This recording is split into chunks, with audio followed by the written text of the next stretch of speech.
Rain against glass sounds different when someone is crying. Not the polite, contained crying of a woman who knows she is in public, the other kind. The kind that comes from somewhere older than embarrassment, older than self-awareness, the kind that surfaces when a person has lost the internal geography that tells them where they are and why it matters. The old woman had been sitting at the corner table for 11 minutes. Ava knew this because she had been watching her from the moment she walked in. Not watching the way the other staff were watching, with the sideways discomfort of people waiting for someone else to handle it. Watching the way Ava's grandmother had taught her to watch the very old and the very young, with full attention, without performance, the way you watch something that deserves to be witnessed. The woman's clothes were expensive. A soft dove-gray coat, pressed. Pearl buttons. The kind of coat that had been chosen by someone who loved her, or by herself on a day when she still knew who she was dressing for. Her hair was silver white and pinned with care. But her hands were doing something that made Ava's chest tighten. They were folding and unfolding a paper napkin. Over and over. The gesture of a person trying to find a shape that makes sense in a world that has stopped making sense. This is not a woman who forgot where she parked, Ava thought, untying her apron. This is a woman who forgot her own name. Can someone? One of the junior staff started, low and uncomfortable. Ava was already moving. She came around the counter the way her mother came around a kitchen table, without announcement, without urgency, with the specific unhurried speed of someone who has already decided that this is their responsibility, and is simply closing the distance. She pulled out the chair across from the old woman and sat down. Not beside her. Across. So the woman could see her face fully, could choose whether to receive her or not. Ava said, "Hello?" Soft. No performance in it. The old woman's hands stopped folding the napkin. She looked up. Her eyes, dark, searching, filmed with the particular confusion of dementia in motion, found Ava's face and held it. Something moved behind them. Recognition, maybe? Or the shadow of recognition. The shape of a face remembered from a different decade. Then the old woman's face broke open entirely. Not with distress. With something far more specific and far more heartbreaking. "Suyana," she whispered. A name. Not Ava's name. Someone else's name, from somewhere else, from a time this woman still lived in somewhere inside herself. Her younger sister. Dead, Ava would learn later. Dead 20 years. She reached out and took Ava's hands in both of hers. And that was when Ava made the choice. Not the choice to speak Korean. That had already been made years ago in a university library in Seoul, sitting across from a 91-year-old grandmother who was the last living keeper of a coastal folk song tradition. The choice Ava made now was smaller and larger simultaneously. I will not correct her. I will go where she is. Your sister is here. Old form Korean. The register of the generation before digital language, before the compressed vowels of modern Seoul speech. The Korean of village mornings and rice paper doors and mothers calling children home from the water. The Korean Ava had spent 2 years learning not from textbooks but from the mouths of people who remembered a country that no longer existed in its original form. The old woman made a sound that was not quite crying and not quite laughing. She held Ava's hands tighter. And she smiled. Outside, on the rain-slicked street, a black convoy of 3 vehicles came to a stop. If you are watching this and you have ever sat with someone whose memory was leaving them, you already know what happened in that cafe mattered. Stay with us. The cafe doors opened before the vehicles had fully stopped moving. 3 men in black entered first, scanning. Then 2 more positioned at the entrance. The systematic geometry of people trained to clear a room. Then the last person came through the door. And Ava, still holding the old woman's hands, felt the temperature of the room change before she looked up. She looked up. The man in the doorway was not looking at her yet. He was looking at his mother. His face was doing something complicated, relief and dread arriving in the same instant, the expression of a man who has been controlling his fear for hours and has just run out of reasons to keep controlling it. Then his gaze moved to Ava. And he heard the last Korean sentence she spoke. He did not move. He did not speak. He simply stood in the doorway of a pastry cafe in the rain, and listened to a woman he had never seen before speak to his mother in Korean so old, so clean, so precisely tender that it took him a full 3 seconds to understand what he was hearing. His mother had not smiled in 3 weeks. She was smiling now. Later, much later, in the privacy of his car, alone, Joon-ho would ask himself the question that would not leave him for the rest of the story. What else does she know? Rooms did not become quiet when Park Joon-ho entered them. They became careful. Quiet was passive, the absence of noise. Careful was active, the sudden rearrangement of every person in a space around the awareness of a single presence. Careful was people straightening without knowing they were straightening. Careful was conversations that did not stop but became smaller, more defended, as though language itself knew to pull its edges in. Ava noticed none of this at first. She was still oriented toward the old woman, whose hands had loosened their grip but had not let go entirely, the gesture of someone newly persuaded that the ground beneath them will hold, but not yet certain enough to test it fully. She became aware of the shift the way you become aware of weather, not through one signal but through the accumulation of several. The junior barista behind the counter stopped moving. The couple near the window leaned together and lowered their voices by half. The 2 women at the center table found their phones simultaneously. Someone important just walked in, Ava registered. She filed it behind the more immediate fact of the old woman's breathing, which was evening out, the trembling in her hands slowly subsiding. Then she felt the particular quality of being watched. Not browsed, watched. The specific, weighted attention of someone who has decided to understand something before they respond to it. She looked up. He was already looking at her. 40, perhaps. The architecture of his face was controlled, cleanly structured, no excess, the face of a man who had trained every muscle in it to hold information rather than release it. The black suit was not a costume. It fit the way authority fits, like it had been tailored to the specific geometry of a man who expected to be obeyed. And at his neck, curling from just below his left ear toward his collar, a dragon. Black and gray, detailed as a woodblock print, the smoke elements disappearing beneath his shirt as if the creature had retreated into him. Finance, Ava thought, categorizing him the way she had learned to categorize the wealthy men who came through the Korean business district. Or law. Old money, not new. New money dresses to be noticed. This man dresses to remind himself of something. She would understand later how wrong she was about the category. What she read correctly was the expression. He was looking at his mother the way people look at things they have been afraid of losing, with the relief that comes after fear, which is not soft but raw, slightly unsteady, the emotional equivalent of a man sitting down hard after standing for too long. He crossed the room without announcing himself. No greeting to the staff. No acknowledgement of the room's new careful silence.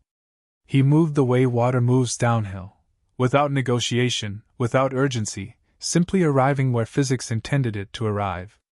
He stopped at the edge of the table. His mother looked up at him. Her expression shifted through several things: uncertainty, searching, the slow work of a mind trying to locate a face in its catalog. Then, Joon-ho, yeah. His name. Present tense. A moment of clarity surfacing through the fog like light through water. Something moved through his face so quickly that Ava almost missed it. She caught it only because she had spent 2 years watching the faces of elderly people reunited with things they had forgotten they still loved, the specific expression of someone receiving something back they had stopped expecting to receive. He knelt beside his mother. He did not touch her immediately. He waited. Let her find him. Let her choose the contact rather than impose it. He has done this before, Ava thought. He knows this particular patience. The old woman touched his face with both palms, the way a person reads in the dark. Tracing. Confirming. Then she looked at Ava. Suyan, she said softly. Still the other name. Still the dead sister. Joon-ho followed his mother's gaze to Ava's face. For a moment the 3 of them existed in a configuration that had no social script, a man of significant and invisible power, his mother whose mind was 2 decades from where her body sat, and a woman in a pastry cafe uniform whose hands still held the impression of the old woman's grip. Then Joon-ho spoke. Not to the room. Not to his security team. Not to the staff who had all found somewhere else to look. To Ava. In Korean. Where did you learn to speak like that? His voice was low and even. No aggression in it. No warmth. The voice of a man who asks questions he already intends to find the answer to, with or without your assistance. Who asks as a courtesy, not a request. Ava looked at him steadily. She answered in English. I studied language, she said. Can I get her something warm to drink? The silence that followed lasted 4 seconds. In that silence, Joon-ho looked at Ava with the specific attention of a man who has just been given an answer that raised more questions than it resolved, and who has decided, quietly, that he will be returning to this conversation. Yes, he said. In English. Matching her. And said nothing else? Ava's mother called Korean the language of people who knew how to mourn properly. She had said this once, laughing, watching Ava sit at the kitchen table in their apartment in Bronzeville with headphones around her neck and a battered grammar book open to a page of honorific verb endings. Ava had been 22. Home for winter break from a graduate program that was, at that point, still intact. Mourning is not the only thing it does, Ava had said. No, her mother agreed, setting down a plate of food beside the textbook without being asked. But it does it better than most.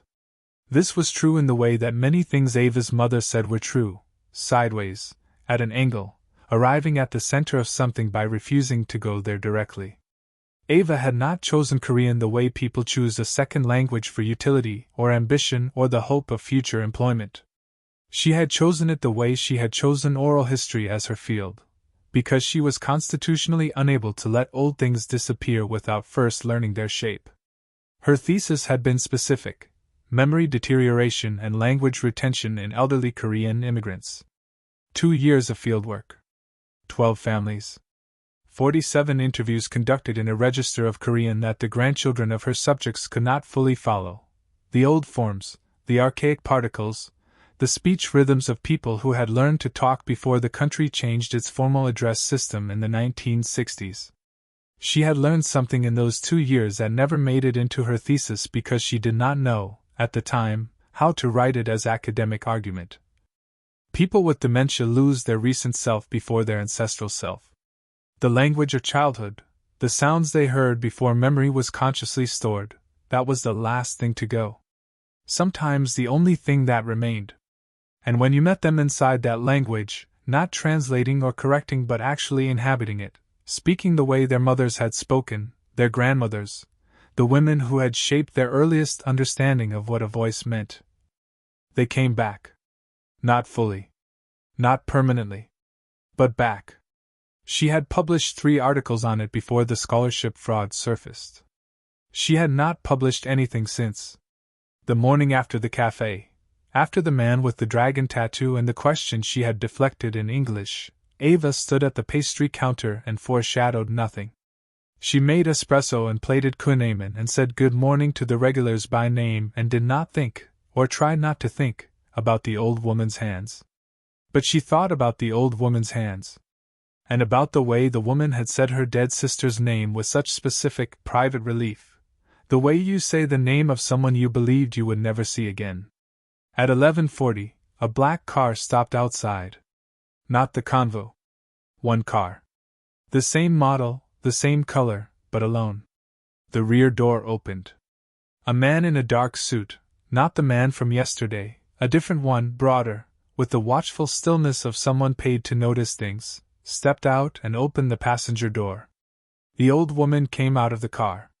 She was wearing different clothes today. A soft rose-pink coat. Still the pearl buttons. Someone had done her hair again, the silver pinned with care. She walked slowly, her hand light on the aide's arm, her gaze moving across the front of the cafe with the exploratory attention of someone arriving somewhere for the second time and checking whether it matches their memory of the first. When she saw Ava through the glass, she stopped. Her face opened. Not the confused opening of yesterday, not the searching, disoriented expression of a woman looking for a face to anchor herself to. Something warmer than that. Something chosen. She raised one hand and waved.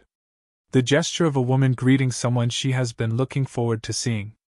Ava felt something shift in the center of her chest, the specific feeling she had learned to be careful about in her fieldwork, the feeling of becoming important to someone whose memory was not reliable. She had written about this in her thesis. The ethical weight of it. The way it required you to stay present without making promises your continued presence could not keep. She waved back. The old woman's name was Park Soon-hee. She had been born in a coastal village in South Gyeongsang Province in 1948. She had come to Chicago in 1979 with her husband and one suitcase and a recipe for doenjang jjigae that she had memorized from her mother rather than written down because her mother said that recipes written down were recipes already half forgotten. Soon-hee told Ava this over barley tea, in Korean, in the slow, careful sentences of a woman navigating between clarity and fog. Ava listened in the way she had been trained to listen, without rushing the silence, without filling the pauses, without correcting the timeline when it jumped or the names when they belonged to people no longer living. She responded in old-form Korean. Matching the register, matching the rhythm, the way a singer matches the pitch of another voice not by thinking about pitch, but by listening until the body knows where to land. Soon he told her about the village. The persimmon trees in October. The smell of the sea in the early morning before the boats went out. A younger brother who had been afraid of thunder, and who she had held during storms until he was old enough to be embarrassed by it. Dongsing, Soon-hee said. My younger sibling. She said the word with a particular tenderness, touching the word in her mouth the way you touch something you are checking is still there. Ava asked gently. What kind of person are they? Soon-hee smiled. She said. They are kind. Present tense. He was already dead by then, Ava understood. But in Soon-hee's grammar, he was still living. Ava said. Kind people are the best kind. Soon-hee laughed, a short, surprised laugh, the laugh of someone who had not expected to find that sentence delightful and found it delightful anyway. Then she began, slowly, to sing. Old melody. 4/4 time, lilting, the kind of melody that had been meant for a specific occasion, rice planting season, probably, or a harvest festival. A song that knew what time of year it was. Ava knew the song. She knew it from a woman in Incheon who had been 93 years old and had taught it to Ava over 3 sessions because she could not get through it in one sitting without her chest hurting from the remembering. She waited until Soon-hee reached the end of the first verse. And then, softly, she sang the second. Outside, near the black car, the security man who had been watching through the window took out his phone. He typed a single sentence to a number he contacted rarely and only when something required the boss to know it before he would naturally find out. He pressed send. He looked back through the window at the 2 women, one old, one young, one Korean, one black, both of them inside the same song as if it had always had room for both of them. He had worked for Park Joon-ho for 11 years. He had never texted that number about a waitress before. Park Joon-ho was not a sentimental man. This was not something he had decided about himself, it was something he had observed, the way a person observes a fact about their own body, the particular angle of a bone or the specific temperature at which they stop feeling cold.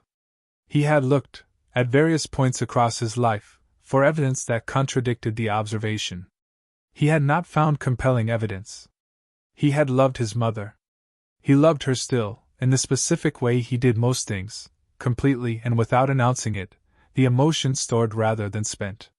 He had hired the best doctors, the best specialist nurses. He had converted the east wing of the penthouse into something that looked less like a medical facility and more like the inside of a comfortable life, because her comfort was the closest thing to peace he could offer her. None of it had worked the way it was supposed to work. The doctors corrected her. Gently, professionally, with the measured patience of people paid to be patient, but corrected her, returning her always to the present tense, to the correct year, to the correct address of her actual life. Mrs. Park, you are in Chicago. This is 2024. Your son is here.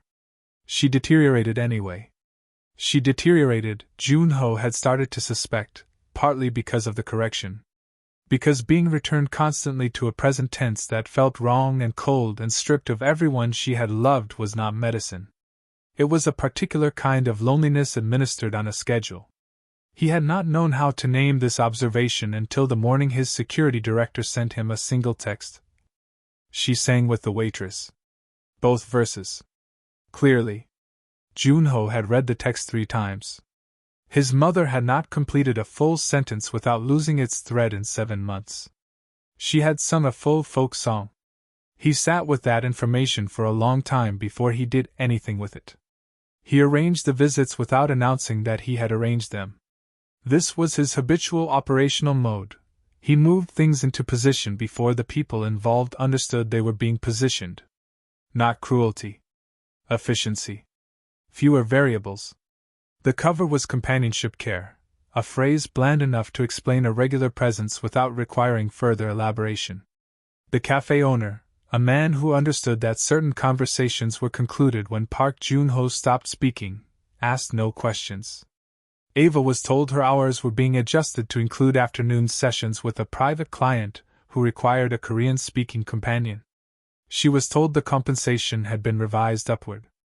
She was not told whose mother she was already visiting. She came every Tuesday and Thursday.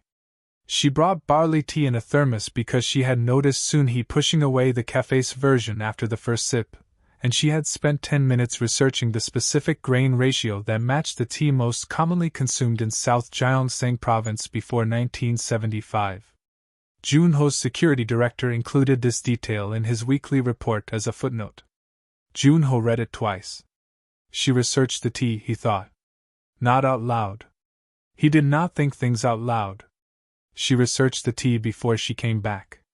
The conversations between Ava and Soon-hee moved the way water moves through old channels, not in straight lines, not on a predictable schedule, but following the path of least resistance through the landscape of what remained. Soon-hee spoke about the persimmon trees again. About her mother's hands. About a man named Won-shik who had been her husband's closest friend and who had disappeared in 1987 in a way that was explained but never quite explained.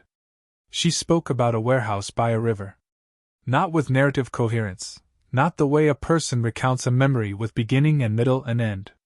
The way dementia returns history, in fragments, in emotional residue, in the specific sensory details that survive long after the narrative around them has eroded. The smell of river water. The sound of something heavy being moved. The way a particular kind of silence feels when the people maintaining it are afraid.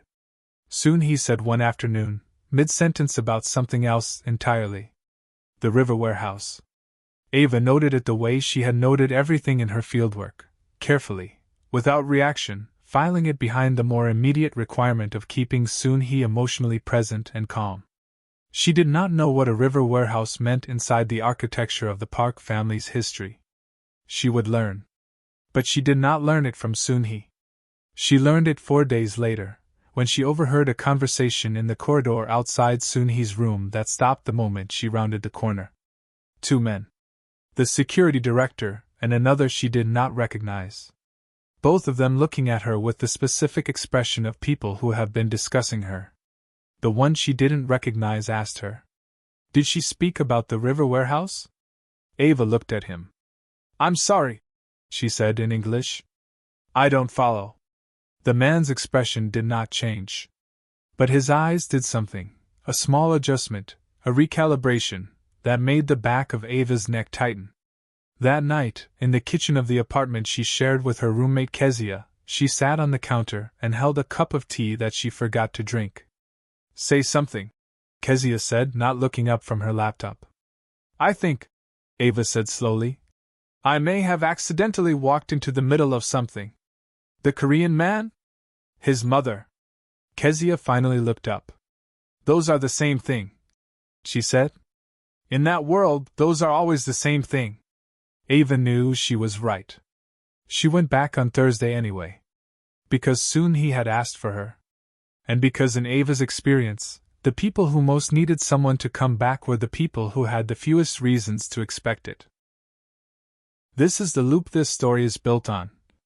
What truths was Soon-hee carrying, things buried so deep in her that only the oldest language could reach them? And what would happen to the woman who helped her surface them? Invitation was not the right word for what Joon-ho extended. An invitation implied the possibility of decline. What arrived at the cafe on a Wednesday afternoon was a cream envelope containing a single card, handwritten, in Korean. Formal register. The register of a man communicating that this communication was official. My family would be honored by your presence at dinner. Friday. 7 p.m. A car will be sent. No address. No phone number. No name, technically required, because the handwriting and the cream envelope and the car that would be sent all constituted a signature more legible than any name. Ava read it 3 times. Then she propped it against the thermos on her kitchen counter and looked at it for a while. He's testing you, Kezia said from the couch, not having been told about the card yet but apparently requiring no information to form accurate opinions. I know, Ava said. Are you going? Ava thought about Soon-hee singing both verses of the folk song. About the way the old woman's hands had steadied around the warmth of the barley tea thermos, the specific comfort of a temperature someone had taken the time to get right. Yes, she said. She had not owned anything appropriate for wherever this car was going. She knew this the moment the building came into view, the glass and steel of it, the particular restraint of architecture that did not need to announce itself, and she made a decision in the elevator that she would not apologize for what she had and would not pretend it was something else. She was wearing her good dress. Chocolate brown silk blend, midi length, cut simply, a wide square neckline, slightly structured at the shoulders, falling clean and unbroken to just below the knee. She had bought it 2 years ago for a conference presentation she had spent 4 months preparing and had worn it exactly once since. It was not a gown. It was not couture. But it was honest, and it fit her the way good fabric fits a woman when the woman does not apologize for her body, fully, without negotiation, the fabric following the dramatic curve of her waist and the full projection of her hips with the specific elegance of something that had been made well and worn by someone who knew how to carry it. She had laid her gold hoops flat against her ears, the 25mm rounds catching the elevator light. The fine cable chain at her throat. The single gold bangle on her right wrist. Her bun was immaculate. Edges laid with care. Baby hairs at each temple deliberate and precise. Her nails, the terracotta oval, she had checked in the car. She had worn her good heels. Block heel, closed toe, deep cognac leather, 2.5 inches, shoes chosen originally for the same conference, for the same reason. She would be standing in a room full of people who had already formed an opinion about what she was, and she intended to be comfortable while they revised it. She looked, she knew, exactly like what she was, a woman of significant intelligence and no current institutional affiliation, dressed in the best version of what she actually owned. She had decided in the car that this was the correct choice. If he was testing her, she would not show up as a costume. She would show up as herself. She was met by the security director, who walked her to the private elevator without small talk. She noted this. People who made small talk were people who wanted something from the conversation. People who didn't were people who already had what they needed.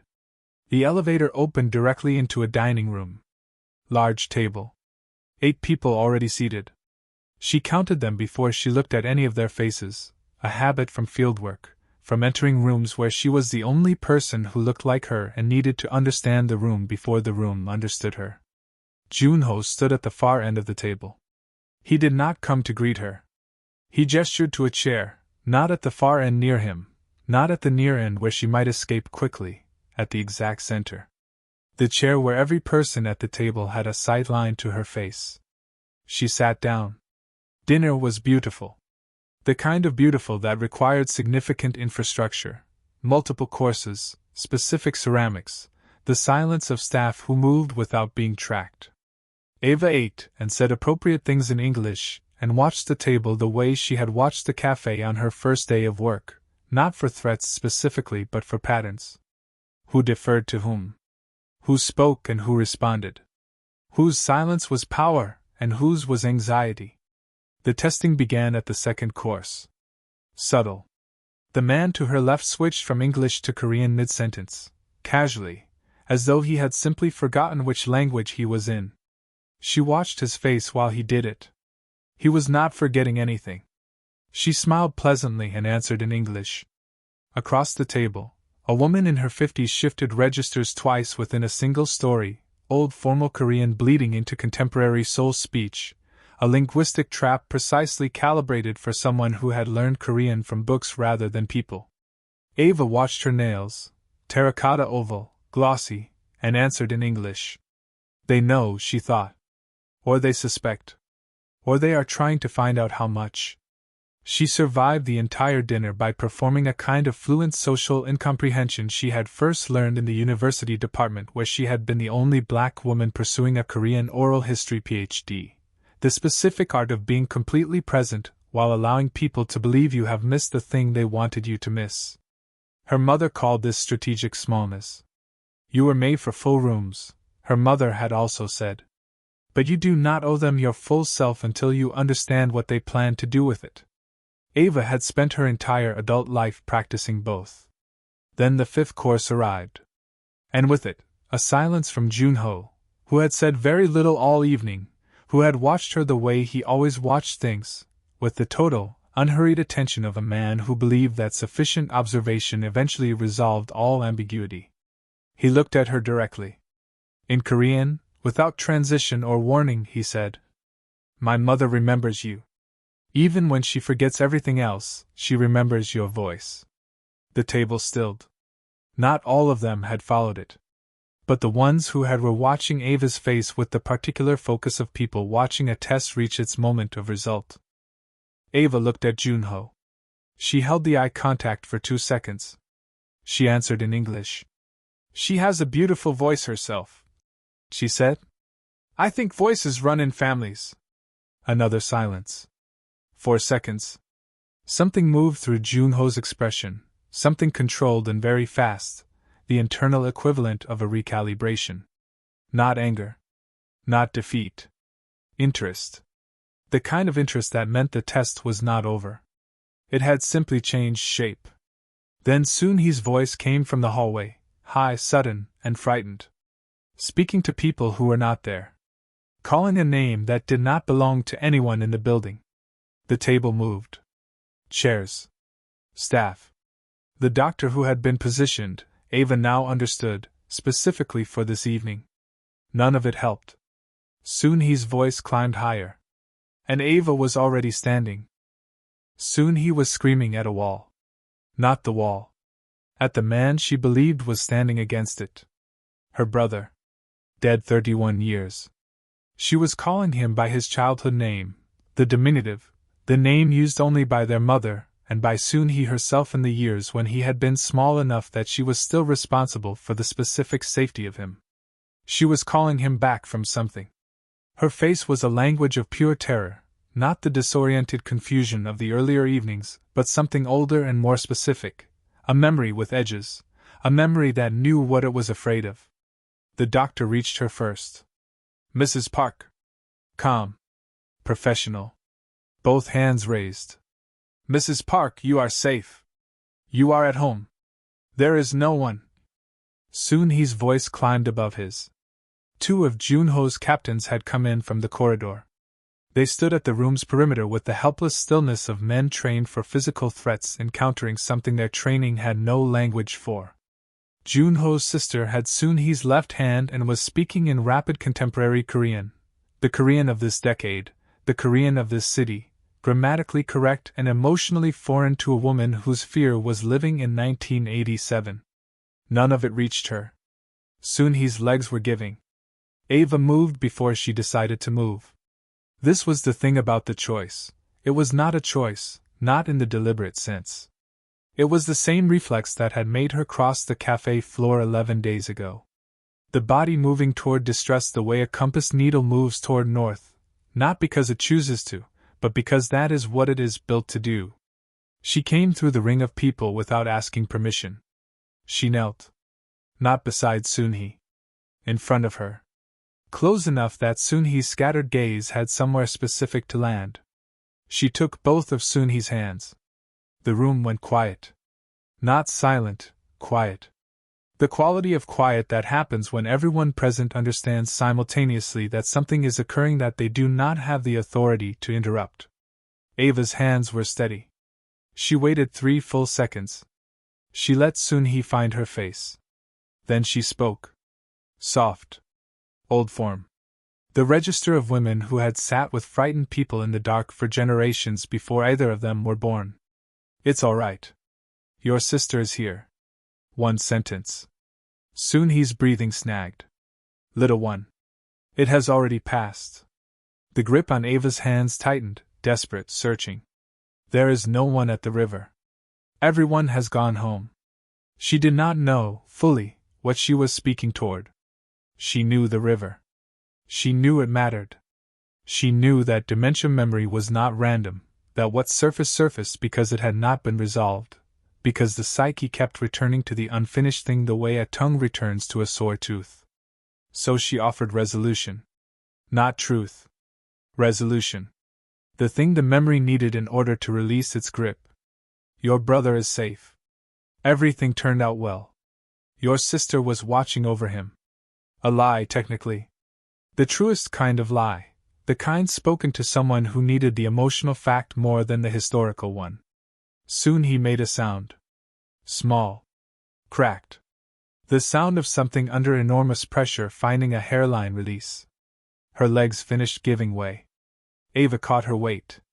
Both of them on the floor now, the old woman folded into Ava's arms, her silver hair against Ava's collarbone, her breathing beginning the long, slow work of returning to its normal rhythm. The doctor had not moved. Joon-ho's sister had her hand over her mouth. The 2 captains at the perimeter were looking at the floor with the particular averted attention of men encountering something they recognize as sacred and know themselves to be unqualified to witness. Ava kept speaking. Low. Continuous. Old words.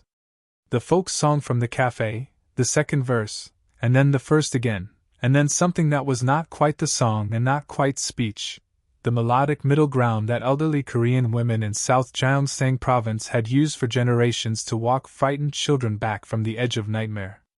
She had learned it from a woman in Busan who had been 94 years old and had said, when Ava asked her what it was called, "It doesn't have a name. You just know it when someone needs it." The room had been still for 4 minutes when Joon-ho set down his glass. He had been standing near the doorway since Ava crossed the room. He had not spoken. He had not moved.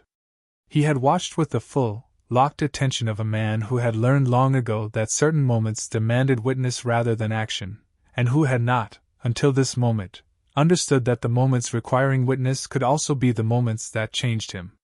He set down his glass. The sound was very small in the quiet room.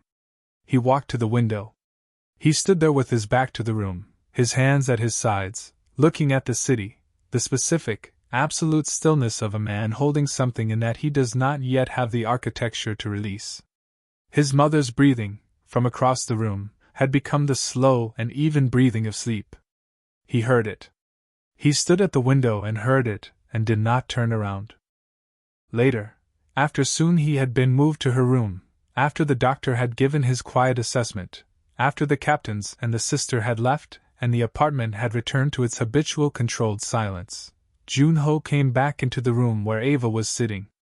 She was sitting on the floor. Not from defeat. From the specific practical logic of a woman who had spent the last 2 hours on her knees and had found, when the crisis finally released her, that the floor was where her body wanted to remain while it recalibrated. Her good dress, the chocolate-brown silk blend she had chosen with such deliberate care 4 hours ago, was creased across the lap where Soon-hee had folded into her. The square neckline had shifted slightly off-center.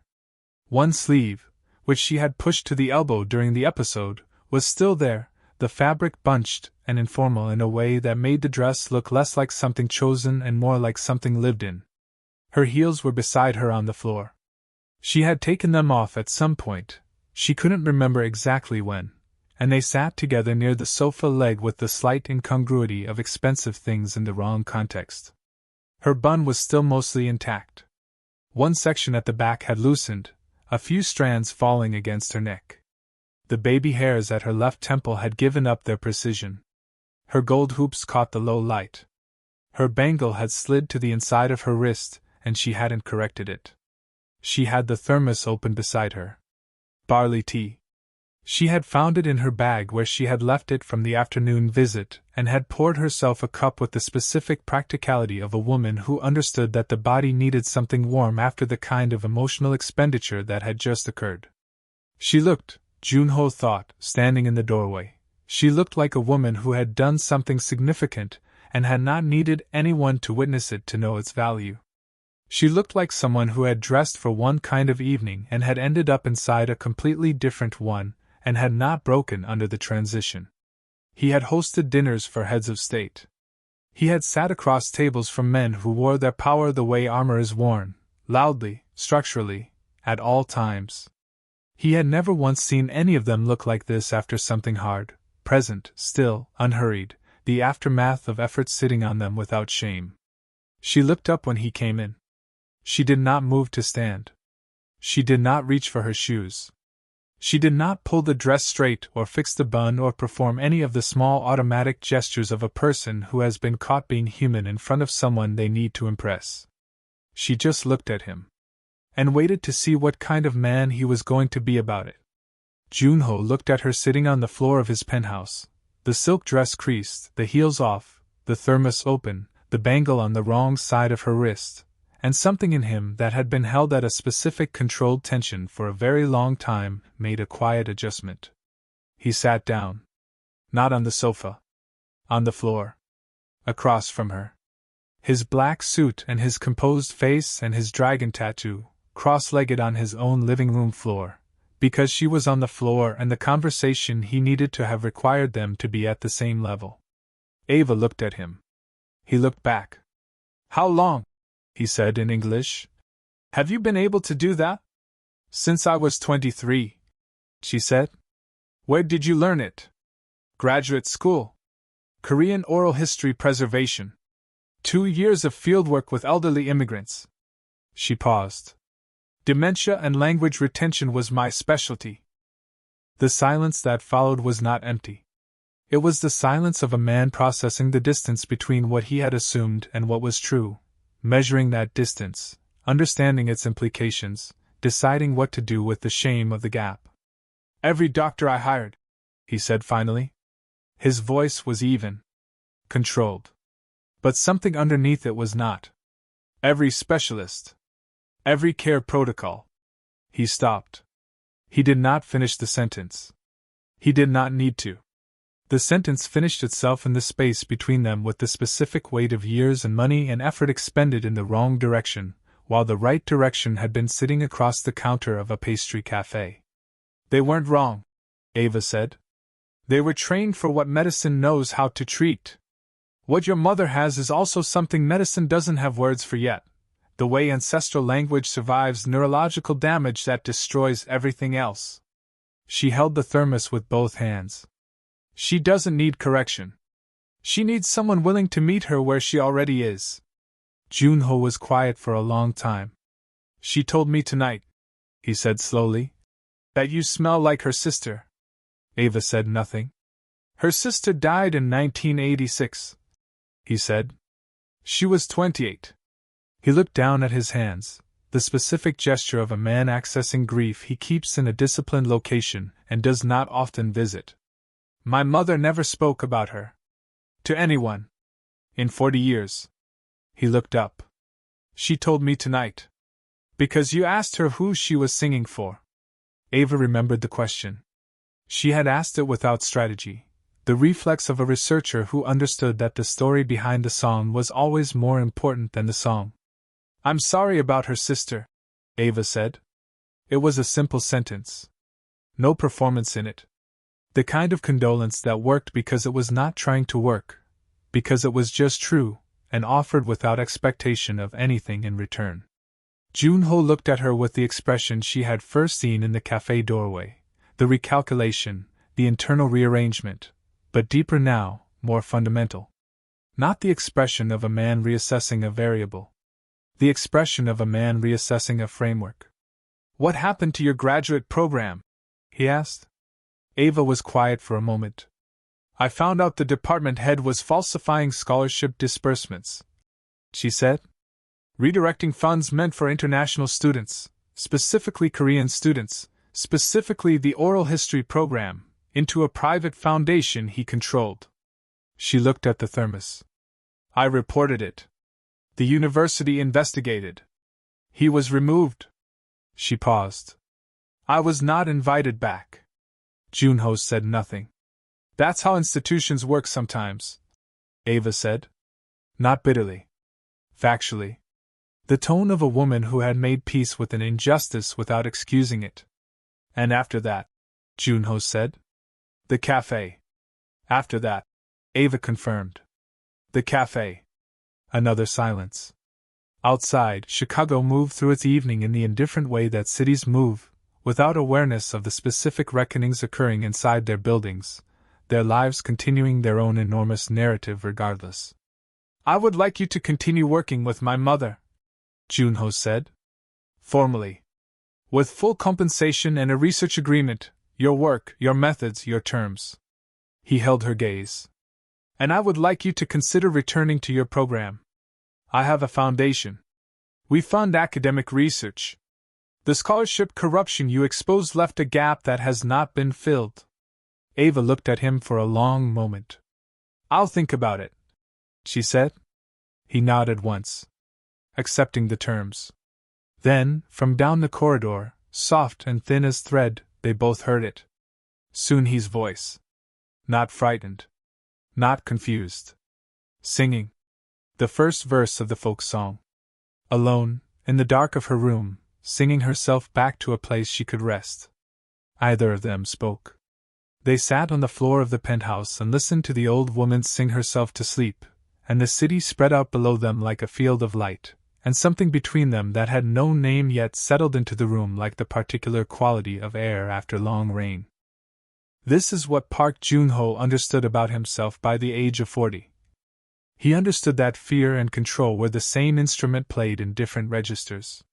He understood that every operation he ran, every alliance he maintained, every rival he neutralized, every debt he collected, was ultimately an argument against chaos, an attempt to impose legible structure on a world that was fundamentally indifferent to structure. He understood that his mother was the one place his control had never reached. Not because he loved her insufficiently. Because love was not the same instrument as control and could not be substituted for it regardless of the intensity with which it was applied. He had sat with this knowledge for 7 months. Since the first diagnosis. Since the first time his mother had looked at him with clear, searching eyes and asked him where Joon-ho was. He had sat with it, and had not told anyone about the specific quality of that particular grief because there was no one in his life whose function it was to receive that information. Now he was sitting on his living room floor across from a woman in a waitress uniform who had, in the space of 11 days, done what 7 months of medical infrastructure had failed to do, and he was discovering, to his considerable internal discomfort, that he had things to say.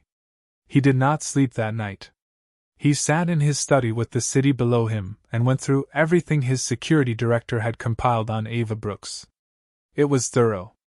They were always thorough. He read her academic record. Summa cum laude. A thesis that 3 of the 5 external reviewers had called the most significant contribution to the field of Korean oral history preservation methodology in a decade. The university's decision not to renew her position had been noted by 2 of those reviewers in subsequent correspondence. The correspondence had been ignored. He read the corruption case. She had documented everything. 18 months of financial irregularities, cross-referenced, sourced, and presented to the University Ethics Board in a report that read, Joon-ho would know, like it had been prepared by someone who understood that the first attempt to discredit a woman bringing an accusation was to attack the quality of her documentation. Her documentation was flawless. They had removed her anyway. He sat with that for a long time. Then he pulled up the report on the name his mother had spoken. Choi Dae-yum. A name buried in a chapter of the organization's history that Joon-ho had inherited rather than created, the chapter written by his father's generation, in the decade before Joon-ho was old enough to understand what he was being prepared for. The files said Choi Dae-young had died in 1991. The files, Joon-ho now had reason to believe, had been written by people who needed them to say that. He called his intelligence director at 3 a.m. "Find him," he said. "Assume he is alive. Work backwards from that assumption." He ended the call. He sat for another hour in the dark. He thought about Ava's voice speaking old-form Korean in a room full of people who had spent years and resources and the best available medicine trying to reach his mother. He thought about the specific sentence she had spoken to his mother on the floor. "Your brother is safe. Everything turned out well. Your sister was watching over him." She had not known the history. She had spoken toward the emotional shape of the wound without knowing its origin, the way a surgeon can locate the source of pain through pressure before the imaging confirms it. He thought about what it meant that the most important intelligence his organization had received in a decade had been recovered not through surveillance, or interrogation, or the expensive architecture of institutional power but through an act of radical human tenderness performed by a woman who had been paid $14 an hour. He thought about shame. He was not accustomed to thinking about shame. He filed it, as he filed most emotions, in the disciplined storage of a man who had learned early that feelings were most useful when deferred. But this one he did not defer. He let it be present. He let it show him what it was showing him. His father had built power by treating certain people as invisible, as furniture, as variables without interiority. Joon-ho had inherited the empire. He had not, he realized, fully interrogated the epistemology. He had hired Ava because his mother needed a companion who spoke Korean. He had not asked, had not thought to ask, what else she knew. What she had built. What she had sacrificed in the service of preserving something she loved. He had not asked because she was a waitress. And because she was a waitress, he had not looked. He sat with the full weight of that. Outside, Chicago moved through 4 a.m. with its particular nocturnal grammar. The specific quiet of a city not sleeping but waiting, the way cities always wait, for the next thing to require them. In her room down the corridor, his mother slept without crying for the first time in 11 weeks. Joon-ho stayed at his desk until the sky outside began its tentative transition from black to the blue-gray of early morning. Then he picked up his phone and called the director of the university foundation he had funded for 6 years without ever requesting anything specific in return. "I need a research fellowship reinstated," he said. "Korean oral history preservation. Full funding. No conditions." He paused. "Her name is Ava Brooks. Her previous institution failed her. We won't." He ended the call. He looked at the city. She spoke to my mother like she mattered, he thought. Like every word she carried was worth the time it took to receive it. Nobody paid her to do that. She just did it. He understood, with the slow certainty of a man arriving somewhere he should have arrived earlier, that this was the rarest thing he had encountered in 20 years of operating in a world where every action had a price and every kindness had an angle. And he understood that the organization his father had built, the one Joon-ho had inherited and maintained and defended, had people like Ava Brooks moving invisibly through its periphery every day, carrying things of extraordinary value, and nobody was paying attention. He would pay attention now. The name surfaced on a Thursday. Not in a meeting. Not in an intelligence report. In the middle of Soon-hee eating a persimmon that Ava had brought, cut into the traditional 8 segments the way Soon-hee had described her mother cutting them, and saying, between the 3rd and 4th segment, in the specific calm voice of someone reporting rather than remembering. One chick hid the children inside the containers. Ava's hands did not stop moving. She kept her face arranged in the patient, receiving expression she had learned to maintain regardless of what arrived, because the moment her expression reacted, soon he would feel it, and the memory would retreat back into the place memories go when they sense they are not safe.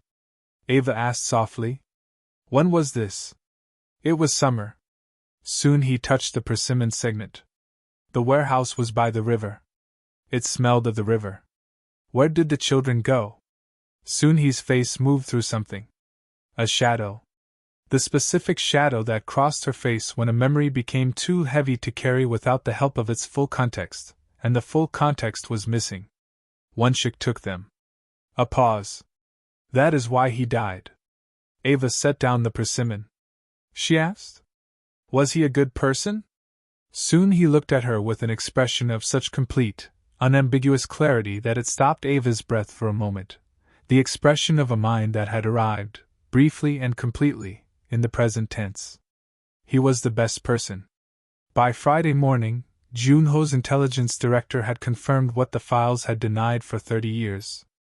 Choi Won-shik had not died in 1991. He had been relocated. Protected. Hidden inside a network of identities that had been constructed, piece by piece, by a man who had understood that the only way to survive knowing what Won-shik knew was to no longer exist as the person who knew it. He was 71 years old. He was living in Busan. Joon-ho read the confirmation report at his desk and then set it down and looked at the window for a long time. Won-shik had not been a traitor. He had been a conscience.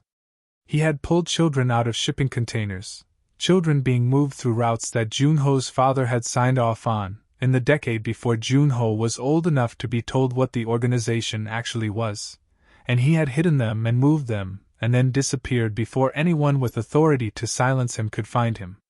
Joon-ho's father had signed the order to find him. The order had never been executed.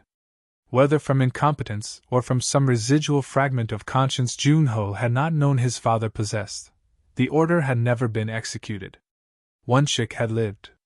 And Joon-ho's mother, whose mind was losing its recent architecture while its oldest foundations remained, had been carrying this history in the place where memories go when there is no safe person to give them to. Until Ava. The factions moved quickly. They always moved quickly when old history resurfaced. Old history being the most dangerous category of information in an organization built on the premise that certain things had been permanently resolved. 3 men arrived at the cafe on a Monday. They did not enter. They sat in a parked car across the street and watched the door for 40 minutes, and then drove away. Joon-ho's security director reported this to him within the hour. Joon-ho made 2 calls. The first was to the security director. Double the detail on my mother. Nobody enters her room without my direct authorization. The second was to a number he called rarely and only when the situation required the kind of resolution that did not go into reports. Then he sat for a long time with the harder problem. Because the harder problem was not the factions. The factions he knew how to handle. He had been handling factions since he was 32 years old, and they were, at their core, a legible threat, people who wanted something they believed he had, applying pressure in the hope that the pressure would produce a negotiation. The harder problem was Ava. She had become, without anyone intending it, without her intending it, certainly, the most sensitive node in his entire operational network. She knew the name. She knew the river. She knew the containers and the children and the man who had survived. She knew it the way she knew everything his mother told her, not as intelligence, not as leverage, but as the fragmented emotional residue of an old woman's unbearable memory. She had received it in the spirit in which it was given, as grief, as confession, as the testimony of a woman who needed the weight of it witnessed before she could rest. But the factions watching the cafe did not make distinctions between the spirit in which information was received and the operational danger of its existence. To them, Ava was a liability. To Joon-ho she was. He stopped the thought. He categorized it as incomplete, and moved it to a location in his mind he would return to when it was not a security situation. He drove to the cafe himself. He sat across from Ava at the corner table where his mother had first held her hands, and he told her, in English, with the direct simplicity of a man who had decided that the most respectful thing he could offer her was the truth. You are in danger. Not from me. From people who believe that what my mother has told you is a threat to their interests. He held her gaze. I am asking you to trust me to handle this. And I am telling you that I will. Ava looked at him across the table. She was quiet for a moment. What did your mother tell me? She asked. The truth about how this organization was built, he said. And about a man who tried to stop it from becoming something worse. Another silence. Is he still alive? She asked. Joon-ho looked at her. Yes, he said. Ava nodded slowly, the nod of a woman receiving information and filing it in its correct location. Not for use, not as leverage, but as the context required to understand the full shape of what she had walked into. And what are you going to do? She said.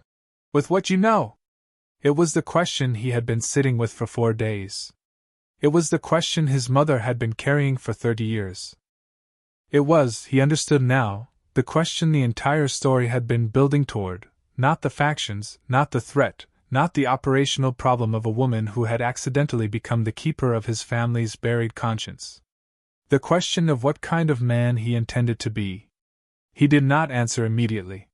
He looked at her across the table, at her copper hazel eyes and her careful composure, and her gold hoops catching the morning light, and he thought about his mother singing herself to sleep, and about Won-shik who had lived for 30 years in a name that was not his own because he had done the right thing at enormous personal cost, and about Ava who had lost her academic career for the same reason in a different room in a different decade. Something I should have done a long time ago, he said. Soon-hee asked for Ava on a Wednesday. Not with words. With her hands. Reaching toward the door. Ava came. Soon-hee was sitting up in bed. Her eyes were clear. Not the fog-threaded clarity of good days. Completely clear. The way water is clear when it is very deep and very still. She took Ava's hand. She took Joon-ho's hand. She held them both. She spoke in Korean. Old form. No confusion in it. There were children in the warehouse. Joon-ho went very still. Your father knew. I told him. Ava did not move. She held Soon-hee's hand and did not move. Won-shik got the children out. So your father tried to kill him. Joon-ho's jaw worked. No sound came out. I warned Won-shik. He never told me he survived. But I knew. She looked at her son. Her eyes did not waver. Your father was a good man. He did it because he was frightened. Silence. The particular silence of confession completed. Frightened people do not change the world. She squeezed both their hands. She looked at Ava. She looked at Joon-ho. Brave ones do. Joon-ho made a sound. Small. Broken. The sound of a man who has been holding something for 40 years setting it down. Soon he put her son's hand inside Ava's. She held them both together in hers. And then she said the last thing. Quietly. Certainly. In the voice of a woman who has been waiting her entire adult life to say it to the right person at the right time. Your father traded away his soul, frightened piece by frightened piece. You can reclaim it the same way, one brave piece at a time. 6 months later, the river warehouse no longer existed in any operational sense. The routes it had served were gone. Not quietly decommissioned, actively dismantled, the infrastructure stripped, the network of complicit arrangements that had persisted across 3 decades dissolved through a combination of legal pressure, strategic leverage, and the kind of direct conversation that Joon-ho conducted personally and that did not require witnesses. Won-shik had been found in Busan. He had wept on the phone when Joon-ho called. Not from fear. From the specific relief of a man who had spent 30 years waiting to be told that what he had done had mattered, that the children had been enough reason, that his life spent in someone else's name had purchased something worth the price. Joon-ho had flown to Busan. He had sat with Won-shik for an afternoon, and had not recorded the conversation and had not brought security. He had brought persimmons. Ava received the fellowship letter on a Tuesday. Full funding. Research access. Her thesis reconstituted and expanded under a new institutional home, one that had, she noted, an unusual private endowment specifically designated for Korean oral history preservation methodology. She called Kezia. He did it, Kezia said before Ava finished the sentence. The letter says it's an anonymous donation, Ava said. Ava. In his mother's name. A pause. Are you going to accept it? Kezia asked. Ava looked out the window of the apartment at the street below. The specific street she had walked for 3 years. The specific light of a Tuesday in the city she had stayed in when she could have left. In the neighborhood that had held her through the years when holding herself had been the primary operational requirement of her days. Yes, she said. She accepted it on her own terms. Tuition and research costs only. The remainder redirected, at her specific written request, which was honored without negotiation, to a scholarship fund for international students in Korean language programs whose funding had been disrupted by institutional failures. She had written the request in Korean, in the old form. She thought Joon-ho would appreciate that. Soon-hee's condition continued its slow progress. The fog did not reverse. It was not that kind of story, and Ava had known from her first year of fieldwork that this was not the kind of story it would be, that the gift of the old language was not a cure but a country, a place the mind could still inhabit even as the borders of everything else contracted. What changed was the quality of what remained. Soon-hee slept without crying. She ate the persimmons cut into 8 segments, and the barley tea brewed to the specific grain ratio, and she sang the folk songs in their full versions, both verses, without losing the thread. She still called Ava by her sister's name sometimes. Ava still answered to it. On a Saturday in October, Ava drove north along Lake Michigan to the care home where Soon-hee now lived, a quiet building set back from the water, with a garden that faced east and received the morning light in the specific way that South Gyeongsang Province light had once fallen across a coastal village that no longer existed in its original form. She brought a book of Korean folktales. Old ones? The kind collected from the mouths of grandmothers in the decades before the stories became museum pieces. She sat beside Soon-hee in the garden. She began to read aloud. Soon-hee closed her eyes and listened with the expression of someone who is exactly where they are supposed to be. From the doorway of the garden, she did not turn around to check. She felt the shift in the air the way she had learned to feel him, the specific quality of his stillness. Joon-ho watched. He did not come into the garden. He did not need to. He stood in the doorway and listened to Ava read his mother home, and the lake spread out behind the building in its enormous silver patience. And the loop resolved itself in the only way it could have resolved, not through power, not through money, not through the architecture of control, but through the oldest instrument available to people who understood what was actually at stake. The truth, spoken softly, in the language the heart never forgets. This is what Soon-hee had been waiting to give her son.